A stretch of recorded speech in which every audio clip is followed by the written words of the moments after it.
शरीर में गांठें हो जाती है, उसको आयुर्वेदिक में कहा जाता है गुल्म। किसी को हाथों में होती है, किसी को पैर में होती है, पेट में होती है, चेस्ट में होती है, खास तौर पर महिलाओं में पीसीओडी में होती है, ब्रेस्ट में होती है।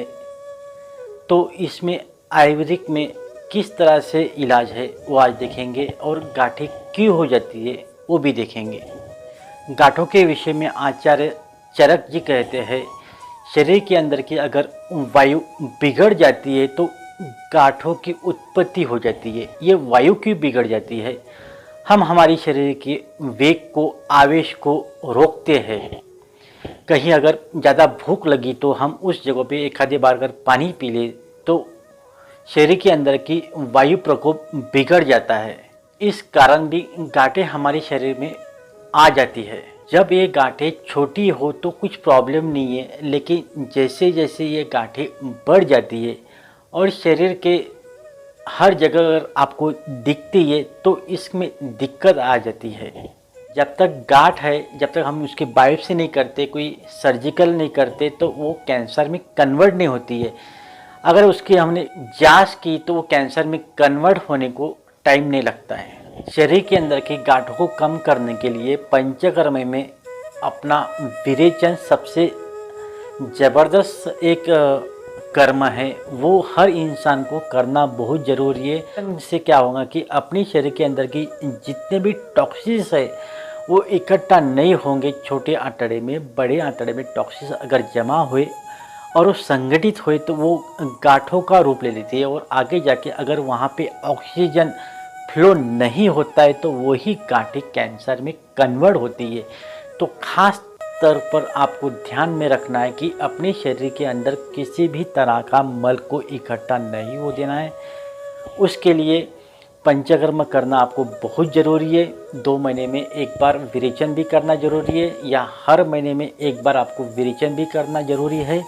और पंचकर्म में आपको बस्ती चिकित्सा जो है, जो एनिमा नहीं है, जिसमें पानी डाल के, नींबू डाल के आपको करवाते हैं या करते हैं, उससे क्या होगा कि आपके शरीर के अंदर की रुक्षता बढ़ जाएंगी। रुक्षता बढ़ने से ही गांठों का प्रकोप होता है। तो आपको ध्यान में रखना है, जो पंचकर्म में आयुर्वेदिक काढ़ा रहता है, तेल में बस्ती रहती है, वही लेना है। अगर आप वो बस्ती चिकित्सा करते हो तो आपकी काफ़ी हद तक गांठें कम हो जाती है।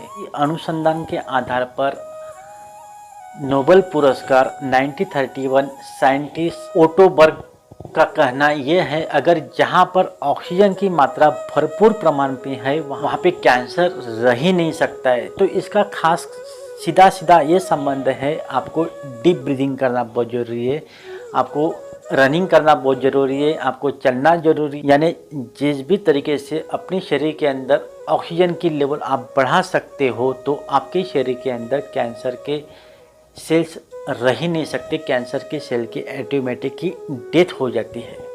तो आपको क्या करना है, डीप ब्रीदिंग, दिन भर आपको डीप ब्रीदिंग करना है, लंबी गहरी श्वास लेना है, लंबी गहरी श्वास को छोड़ना है। इस तरह से एकदम मध्यम गति से श्वास को लेना है, एकदम मध्यम गति से श्वास को छोड़ देना है।